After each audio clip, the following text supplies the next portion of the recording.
Welcome to Relationship Real Talk, Live the Life's podcast. For over 20 years, we've been dedicated to strengthening marriages and families through relationship education. For more information about us, you can visit us at livethelife.org. Hey everybody, welcome to Relationship Real Talk. We're so excited to have you guys. We actually have an awesome a couple guests with us today. We're so excited to talk to them. We have Tiffany Clyde. She got her master's in marriage, family, and human development, and she's also the research manager for Healthy Marriages or Healthy Relationships California, and she's accompanied by Dr. Alan Hawkins. He is a professor and the current director of the School of Family Life at Brigham Young University. He earned his PhD in human development and family studies at the Pennsylvania State University. He has taught and conducted research in his outreach at Brigham Young University.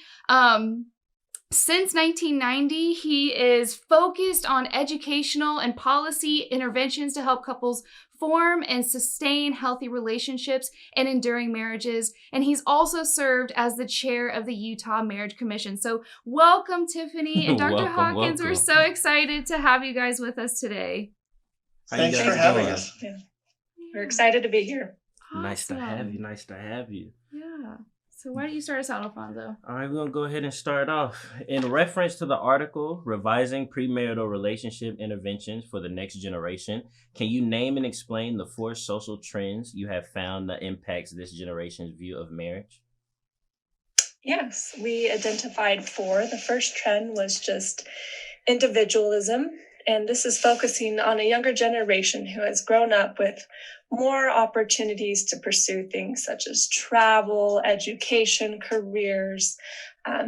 Really, they're unlimited on the things that they would like to pursue, which has allowed them to have this period of self-focus or individual development that has extended longer than previous generations. So we call this individual focus or this me period. And that is something that is new to these younger generations.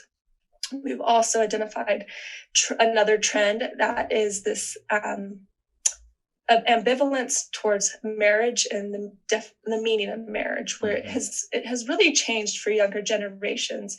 In the past, there were these social norms that young couples would rely on that, entailed going to school if that was part of their path, and getting married and settling down and having children and starting a career. And that was really a very clean process for those past generations, whereas now it's much harder and there aren't as many social norms to lay out this pattern of how to go from, being a young adult, 18, 19, and then going towards marriage. It's very individual. It's whatever you essentially would like to do to get there, if you decide to get there. Mm-hmm. Also, the meaning of marriage has changed significantly for younger generations. We hear phrases like it's just a piece of paper, and it doesn't hold the same meaning to these younger generations. And so we see less people also deciding to transition to marriage because they don't see it as necessary. Another trend that we identified is commitment ambivalence, this difficulty of committing to a relationship that is essentially lifelong or forever. It's something that the younger generation has had a difficult time committing to. We also identified complex premarital histories, which can include premarital sex, cohabitation, as well as childbearing before marriage. And that is increasing compared to previous generations at a very high rate. We don't see those rates, like the rates that we have now are much higher than we've had in the past. And it makes it more complex when you're going into marriage. You have more history that you're bringing with you. That is something that needs to be addressed before you do fully commit to marriage and get married. It's a topic that we see that's not being discussed that could definitely complicate the marital relationship. And even add to that, the complex family relationships that young adults have experienced growing up with more family instability. And so I think that also adds to that complexity. Yes, absolutely. Thank you. The last trend that we identified is around media. This younger generation of millennials and the I generation have grown up with an omnipresent media. They're just there, whether it's on the TV, whether it's, on the radio, on their phones, social networking sites. They have all this media that influences their perceptions of relationships. And I believe there are more questions later on that we can delve into, but that is the overview of the trends that we have identified that are affecting the younger generation as they try to approach marriage.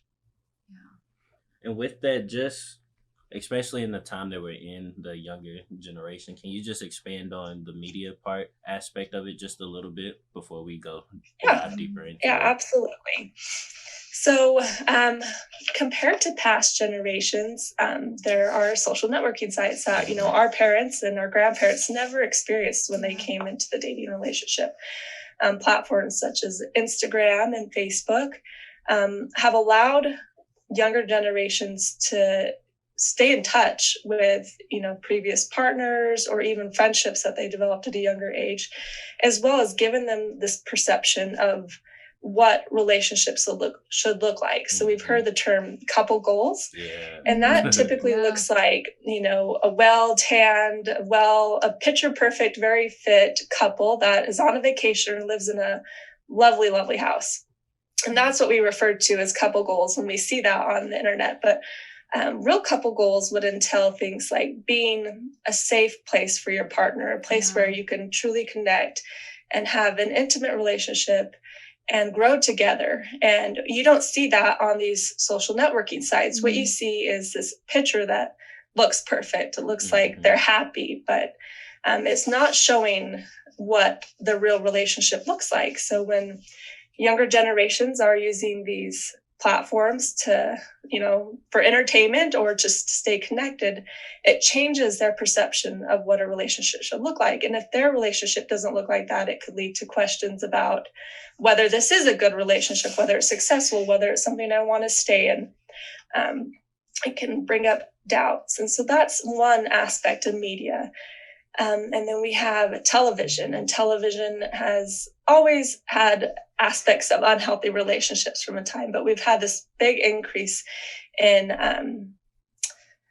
what would you call them? These reality TV shows, such as The Bachelor or Married at First Sight, which show marriage as a competition or just pure entertainment, which relationships shouldn't be for entertainment purposes. And they often show things such as poor communication, hookups without any sort of emotional or physical consequences. And it changes the way young adults think their relationship should look like.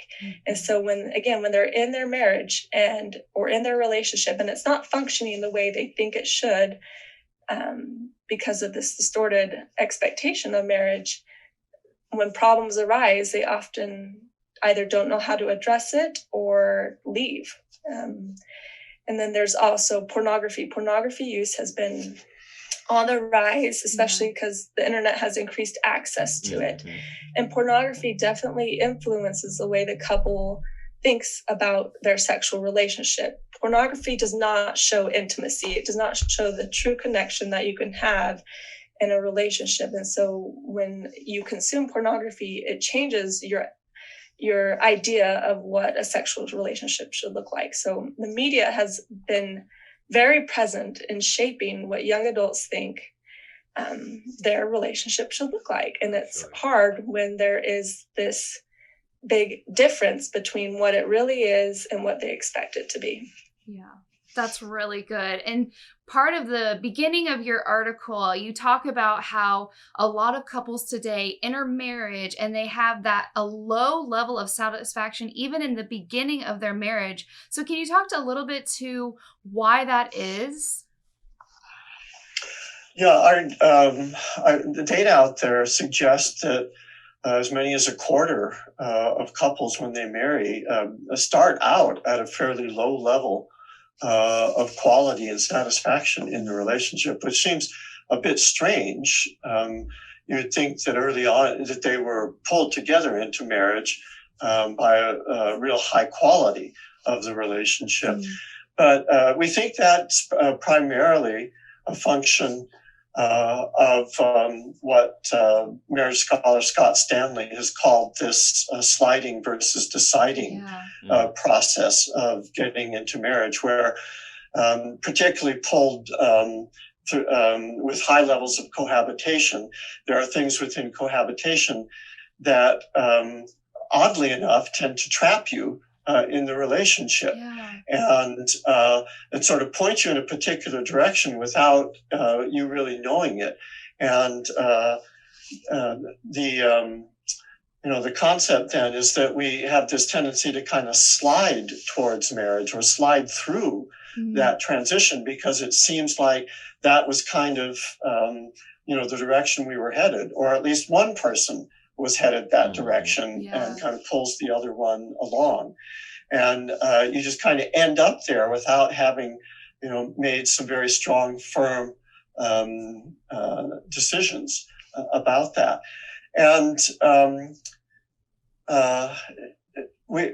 I think what probably goes on in those situations is that you build up a kind of momentum of the relationship. And the next step seems to be that marriage thing. And yet the quality of the relationship could still use some work. The quality of the communication, the commitment, the sacrifice. Those are things that could really use some work. So that's another reason why we think, premarital education may be even more important for this generation than it was for much earlier generations, because there is that more of that tendency to just kind of slide through that transition rather than say, whoa, okay, we need to make a big decision about our future together. And that's when you kind of stop and really engage your, all your faculties, intellectual, emotional, spiritual, to make that decision and then make that commitment. And we do see that those who have entered into marriage after cohabitation tend to have lower levels of commitment to the relationship, which I think also can affect the quality. It's a little bit, counterintuitive that way. And I think there is a logic, sort of surface logic to cohabitation. Living together, we are going to know each other in various ways. Save money on the rent, stuff like that. What there's no evidence for is that the sort of important things that really make for strong and long-lasting marriages are impacted very much by cohabitation. Yeah, and I would say, just to kind of follow up on that point, I think a lot of people, like you're saying, that cohabitation just seems like, oh, what a great first step. But what they're forgetting is one of the most important things that I think is in a marriage is saying, I'm all in. Having that idea of I'm all in. And cohabitation is like, I don't know if I want to be all in with you. Fence, exactly. Like, are you worth being all in? And so what I've seen with some of the couples that I've worked with, when you cohabit with someone, it's kind of like, are you worth it? You know what I mean? And so it's like, we don't know if we're all in. We only know we're seeing if you're worth it. And so I kind of think that raises the level of insecurity in the relationship, where you would think it would add security. It kind of takes away from it, because saying, hey, I want to marry you, that's saying I'm committed to you for the rest of my life.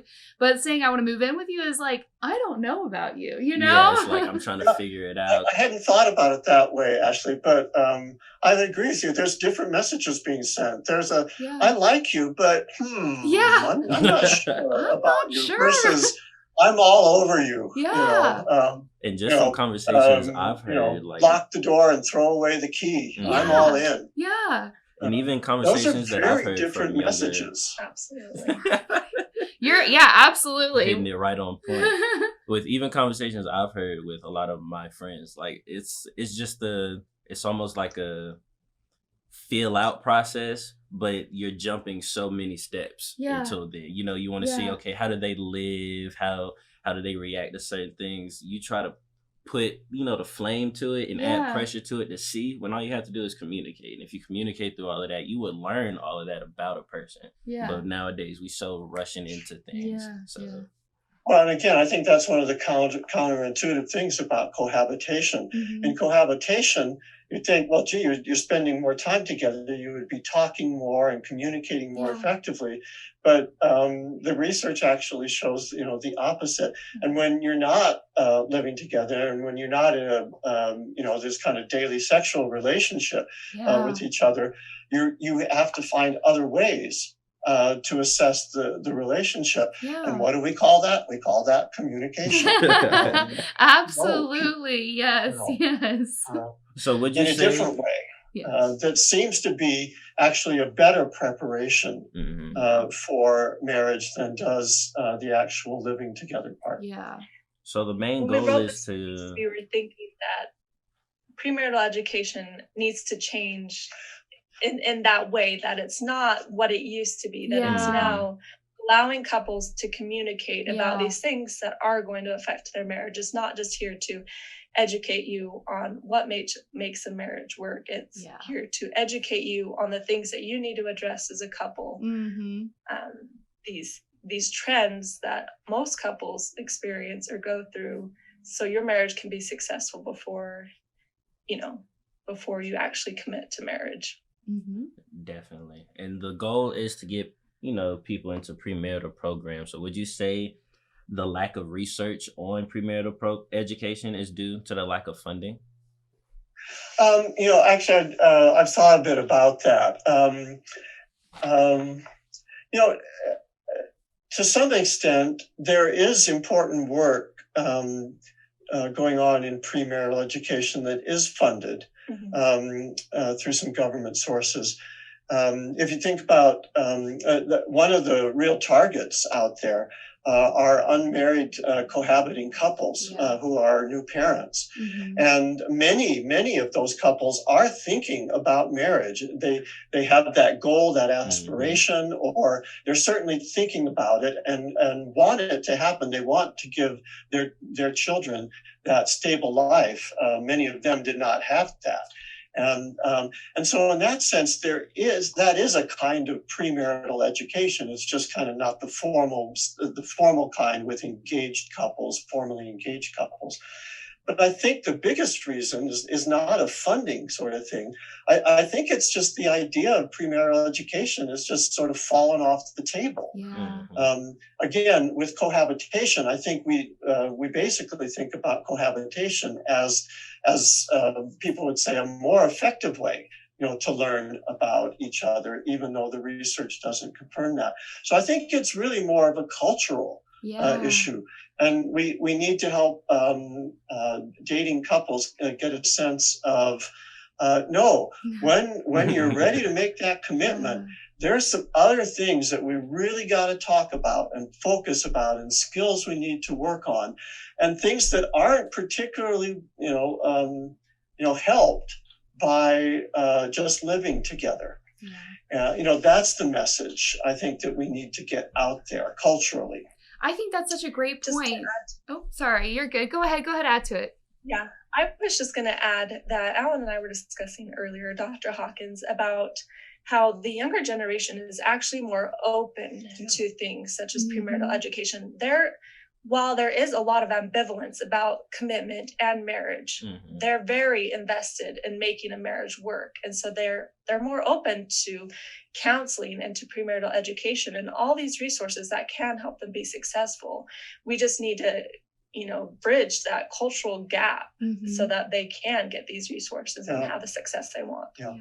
That's very interesting. I actually did have a couple that it was actually someone that was doing my hair, and I told her what I did for a living, and she's like, that's so interesting. I got married a year ago and I couldn't find anyone offering premarital education. And I was like, wow, like here's someone that's looking for it and they can't find Can't even it, find it. you know, and then, you know, obviously that puts a flame under me. Like, okay, we need to get our stuff more out into the Right. into the Into the public community. sphere. Mhm.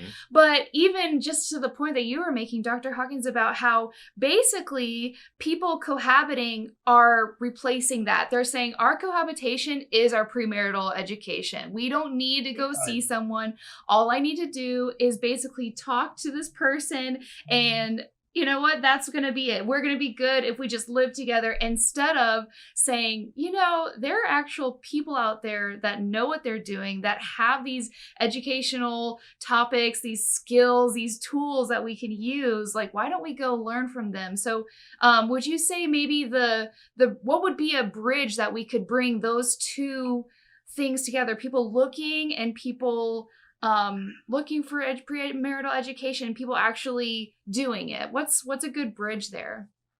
That's a good question. One answer to that is that I think we're struggling to build those bridges. Traditionally, formal premarital education was provided, not exclusively, but predominantly by the church.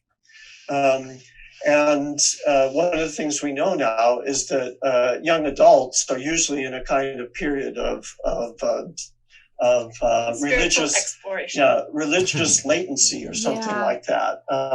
They tend to be not engaged in the church. Sometimes we'll get so more as children come along, but because they're not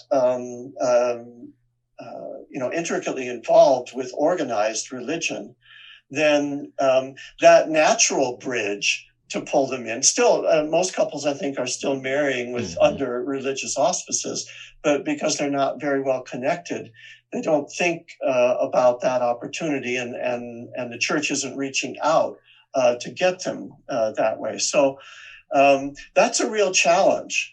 And I don't know that we have any levers to pull that way. I think the church could reach out a little bit further, perhaps, and try to invite couples who haven't been involved in organized religion, but still want the blessings of a religious ceremony. Maybe could reach out a little farther.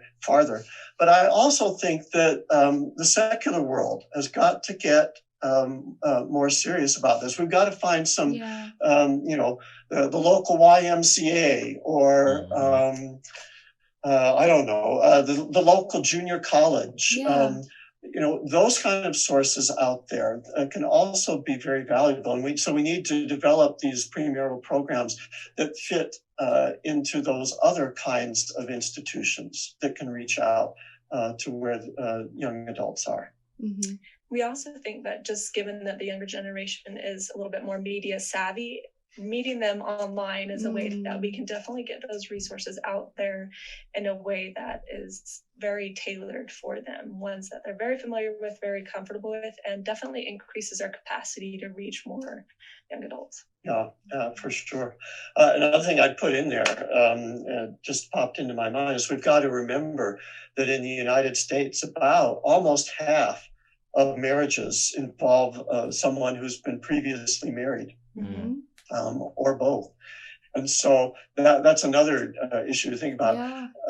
Making sure that we design a premarital education program that fits the needs of the marrying couple. And there may be some very different kinds of content that's needed for those couples, or couples that are bringing children from other relationships into a blended family kinds of programs. That's another way I think that we can be more effective in reaching out. And speaking of that, just in general, in a recent podcast, I actually recorded it yesterday. We talked about how younger people are more so running away from marriage because they think it comes with so many issues and problems. How would you, what advice would you give somebody that has that sentiment? Most of the younger generation does have a parent that is a divorcee or someone that's really close to them that has divorced.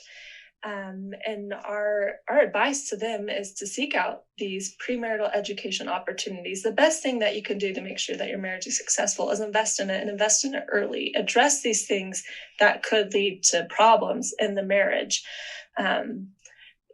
Dr. Hawkins shared with me that he thinks the best thing to heal past traumas is a very successful marriage, one in which you feel safe, in which you feel well connected, your nervous system is very well regulated, that being in a healthy relationship can actually be one of the most healing things for traumas of seeing unsuccessful marriages or being a child of divorce. Absolutely. It almost sounds like just from reading your article and just us talking about it now, and I was telling Ashley this before we came on, it's almost like marriage going into it is more so you have to know yourself. And we're coming to a point where you don't even think about yourself like that. So the same kind of stigma people have with regular counseling, being afraid to know yourself, you have to go into marriage knowing yourself. And I think that's the scary part. Just understanding that, okay, I have to think about my future years down the line. Well, right. And then add to that piece the fact that I think most people approaching marriage understand the transition that's occurring. I've got to go from somebody who's kind of been more focused just on me. So now we've got to create this we-ness. And we actually have data, some survey I did here in Utah, where that was kind of the number one concern. People were pretty confident in their relationship as they approached marriage. What was scary to them is, I know I'm going to have to be more focused on we instead of me. And so, I think, I don't know what the magic wand is there. How do you help people make that transition? I don't know. There's some other scholars that are doing similar work. Brian Willoughby does a lot with younger generations, and he just wrote a book called The Millennial Marriage, and he doesn't necessarily give a solution for this, but there is this very complexity where marriage can't inhibit any of my other goals. If it inhibits my ability to successfully pursue a college education or a career, it's not going to work. So there's this idea of marriage has to be this all-encompassing thing. So it needs to be there for friendship. It needs to be there to support me in my individual aspirations and career, and it needs to be fulfilling. And so it definitely raises the bar for marriage and what's expected to, what the expectations are for what a happy marriage looks like. So that it's complex. It's something that I don't necessarily have a solution for right now, or even an answer other than that any kind of commitment is going to involve some sort of sacrifice. You're sacrificing other options. I definitely think that there are couples out there that are very successful, that have been able to pursue multiple things, but the couple will definitely need to have all these discussions about where they're going to sacrifice and where they're going to invest so that they can make these aspirations work. And just before we move forward, I feel like a good thing to do right now is, we've kind of given a roundabout definition of marriage, but if you had to define marriage, what would you define it as? I actually find the biblical definition of marriage to be extremely useful and challenging, where two souls become one. Not that they, merge into each other's DNA, because we know that doesn't happen, but two souls really become one in purpose. I do think that works. I probably need to translate that into secular terms as well, but it's, I think that's the real power, and the real meaning of marriage is two lives merging into one larger life. And the beauty of that is that I get to enjoy another person's life as my own, and share mine with someone other. I've seen that in a few movies, those romantic comedies and things like that. But I want somebody to share a life with. I want somebody who can witness for my life, and that's what it is. It's that shared, ongoing partnership where we're kind of trying to blend two lives together. I have a colleague who uses the double helix as a model for marriage. Strands winding around each other to create new life. Wow. Uses that. I like that. That's awesome. There's still two separate strands there, but what matters is those connections that create that's incredibly creative. That's awesome. And that, to me, that's the definition that I like to use. And I think to that, I think that's what we're missing. In exactly what you were just saying, Tiffany, people are like, if marriage doesn't support me, if I can't get what I want, and it's so selfish. Like, if I'm not being built up, then marriage isn't for me. Instead of seeing it as something that I'm giving up myself, I'm letting go of my selfishness, and I am finding a partner that was going to do the same thing. So in both of us being selfless, we have that fulfillment of needs. We have that connection. We have something beautiful that we're creating. And I just think that that's not the picture that people usually see in marriage. It's usually, well, why aren't you building me up? Why aren't you meeting my needs? Instead of selflessly meeting the other person's needs and having a person that you've chosen that's going to do the same for you. And I think even one of those great examples of the things that we won't give up are one of the things that your article actually talks about is those opposite sex relationships, where it's like, well, he's my best friend, like I'm not going to give him up just for you. And so can you kind of talk to kind of the idea behind that having that opposite sex friend that may not help you with your marriage quality? Right. We talked about this a little bit. We don't think that you necessarily have to sacrifice all opposite sex, friendships, but definitely someone that you've had a previous relationship with. Yeah. That adds a lot of complexity to the marriage, or someone that maybe was a boyfriend in high school, things like that. When marriages are in a tough spot, if you don't turn in towards your spouse to try and resolve whatever complexity you're experiencing, you're going to turn outward. And it's not uncommon for people to turn to former partners and find some sort of emotional connection there. And that really can hurt a relationship. Another way to kind of navigate this, I think, is you can maintain those friendships, but you have to expand them. So it becomes my spouse and myself, and with this person, we're both friends, and their partner. Yeah. You create the couple friendships. And I think that helps a little bit when you make it's not my friendship and my past, but this is our friendship and our present, can help in that way. One of the interesting things is when you actually get to know people better, you can relate to them in different ways. Yeah. And so they're not just my past, girlfriend or boyfriend or something like that. They're my present friend, and my wife has a relationship with them, and that kind of thing. It makes a difference.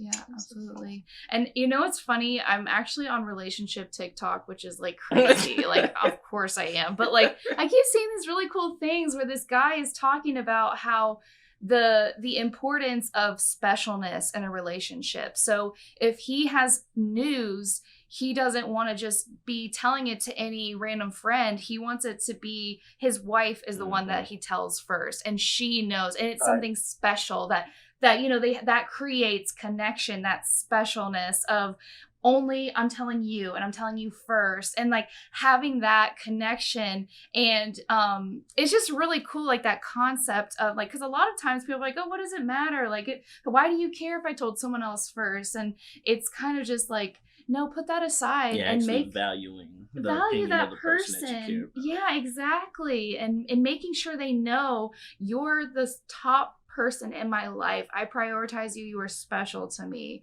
And having that be a focus of your relationship. So I thought that was really cool. Yeah, no. TikTok. Yeah, we Sometimes forget that's nice. sometimes how much we can boost the ego of our partners. And I haven't told anybody else this, but I'm telling you this. Wow, that makes me special.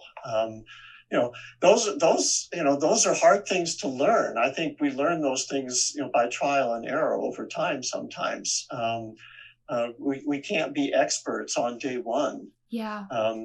But I think we forget sometimes how important a mental health worker we can be to our spouse. Yeah, absolutely. Absolutely. To make them feel special, to feel good, to feel valued, to feel needed, to feel like they are irreplaceable. Talk about a way to fight depression, loneliness, those kinds of things. All those things. It's an incredibly healthful way of living. And I would just take that one step further. That extends beyond friendships. It really goes into the family domain as well, where you should be turning to your spouse before you turn to your mother that or is so maybe good. a sibling. It's important that your spouse is that number one trusted individual in your life. That's really it's funny. You turn through for good and bad. Yeah. It's funny because just thinking back again, Rolodex of conversations. A lot of people really don't understand all of that just because they don't have that history of a healthy marriage where healthy communication is present. A lot of people, I feel like that plays a big role. Since they haven't seen it, they're not going to do it now because it's just like, oh, well, I've been telling these people everything first. It's just how I've been going. So exactly. And then I think one thing that premarital education can do is acknowledging that reality and working perhaps to facilitate some marriage mentoring to go on. Finding a couple that you can connect to and see and watch them as a role model and get some advice for them.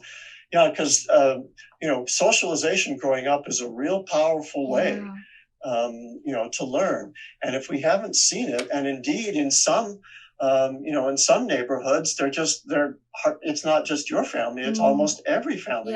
You grow up and you don't even, you wonder, it seems like kind of a Disneyland thing, or a fantasy land thing, this marriage. Right. I've seen it in movies,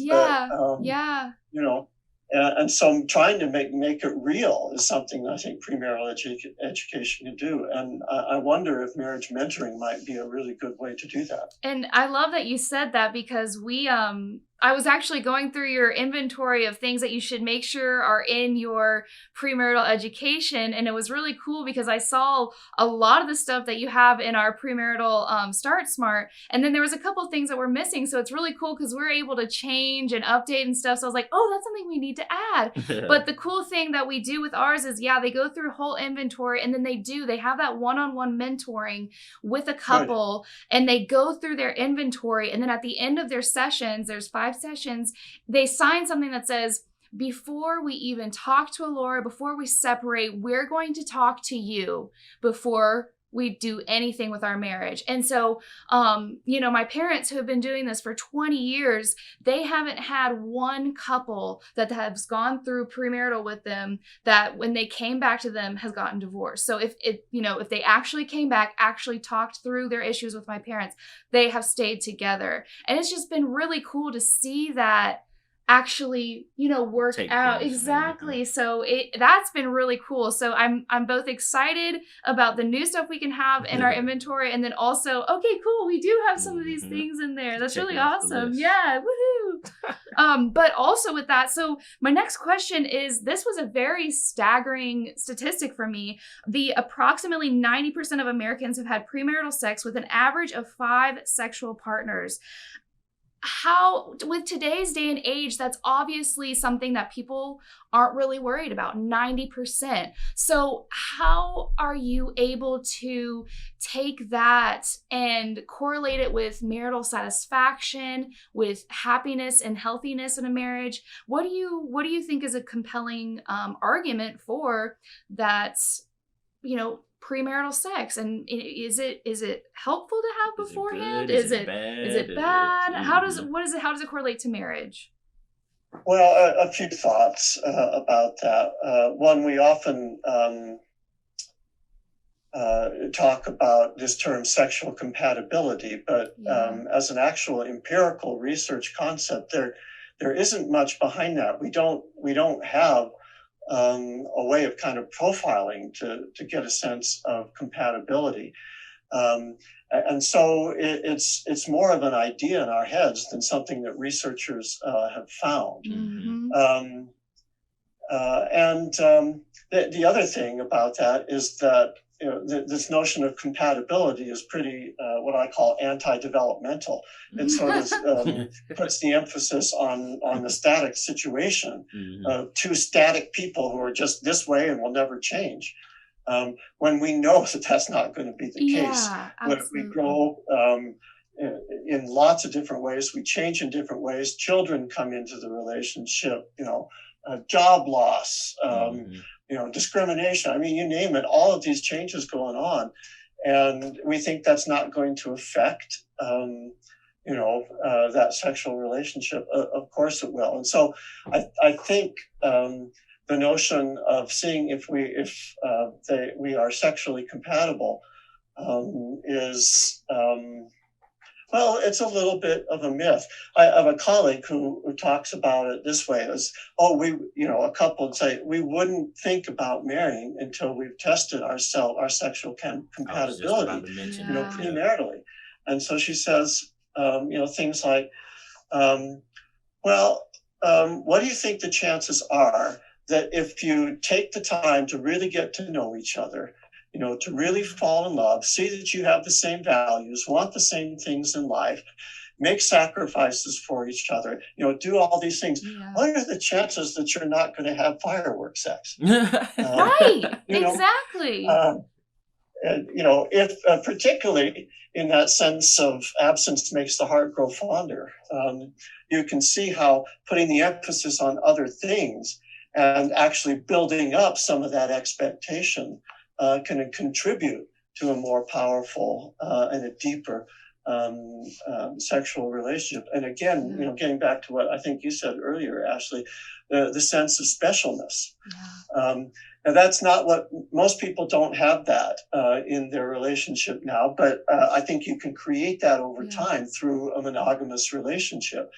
But having had multiple sexual relationships, this last one, we hope, we can create that specialness, but it probably doesn't start in the same place because we've had those others. Anyway, those are some of my thoughts. Yeah, I agree with everything that Dr. Hawkins has said. Some other things that we talk about in that article is just that when you have premarital sex, it's different in every relationship. And it can make you more aware of alternatives. Say you're in a relationship and the sexual relationship isn't as satisfying as you would like it to do. You might start to think about, well, I enjoyed this more with my previous partner. And rather than focusing on what you can do to strengthen that sexual intimacy or trying to develop the relationship further, you might turn to this, alternative partner thoughts about where you felt more satisfaction before, and that complicates things. And the other thing is, it's just not a topic that we think most couples discuss before they get married, is what their sexual relationships are like and how that might have affected them, emotionally and physically. Is there disclosures about sexually transmitted infections? Do you have any kind of discussion about what your sexual history was like and how that might affect you going into this new relationship? And, and maybe it just goes without speaking, but we probably should say it, there are risks involved in premarital sexual relationships. There's certainly the risk of pregnancy and the complexity that can create in the relationship. But there are also the emotional risks. We bond with each other and bond before we're fully committed, and hearts can be torn and ripped and broken and can make us more jaded and more protective, less vulnerable. And so we have to take account of the reality that when we choose premarital sex, we're choosing some of those risks that go along with it. Yeah. And just to piggyback on it some more, nowadays sex is just such an important topic. With your experience, just in the field, what do you say to people that are so gung-ho on, oh, I need to have sexual experience to even see if I want to be with this person for a long time?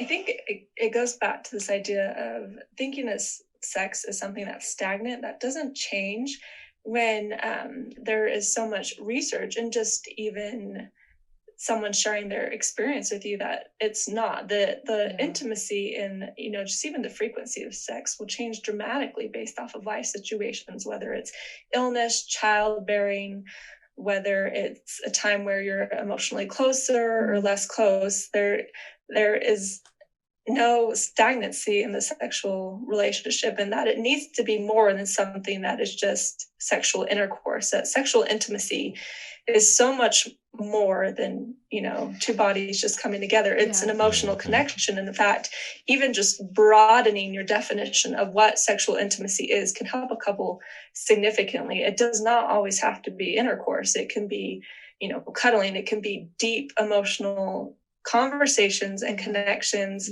It doesn't have to be like what it is in pornography, like fast and hot. It can be something that's slow and very connected. And so I think the most important thing that young couples can do is broaden their definition and also just recognize that it's not going to be the same over time, that it's very dynamic and it's very much what the couple makes it. So just experiencing it alone isn't going to determine what it will look like for the rest of their future. It's what they decide to make it. And by working on it, they can have, complete sexual intimacy. And I like the point you brought up with it's not like pornography. And I think that towards the end of your article, you talk about how, pornography is kind of just like a lot of men are using it. There are a lot of women using it. And some partners who they've just resigned themselves to, oh, this is just part of the relationship. Oh, this is just something that happens. Can you speak to something if someone's in that situation, or even, just the quality of a relationship when that's an aspect of it? Yeah, I think for most couples, it's not actually something that they discuss at all. It's something that's just there, and they'll try to ignore it, and it kind of builds up resentment.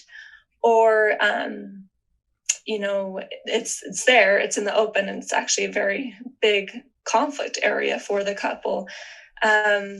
There is some research that shows that, couples that are in agreement on the use, it doesn't seem to be as big of a problem for them. But generally, it's one partner is using it, and it's either a big source of contention or it's something that's leading to a lot of resentment. And so I think the best thing that the couple can do is sit down and discuss it and agree on what they think should be in their sexual relationship as part of their sexuality. Is pornography something I want in my relationship, or is it not? And if it's not, what can we do so that it's not involved? I think you can't just simply say, no, we're not going to use it. If there's using it, you have to put in place boundaries and have an open discussion about disclosure. And if a spouse is using it, that I will come to and I will discuss this with you. I won't hide it from you. Yeah,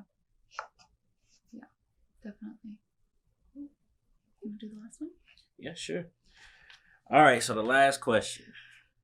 In the article, you talk about some research suggests that frequently viewing romantically themed media is associated with marital commitment. With lower marital commitment, higher expected and perceived costs of marriage, and more favorable perception of alternatives. Why is that?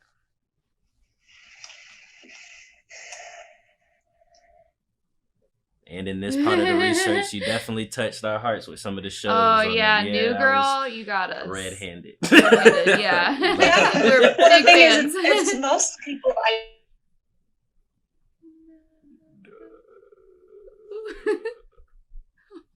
we are entertained.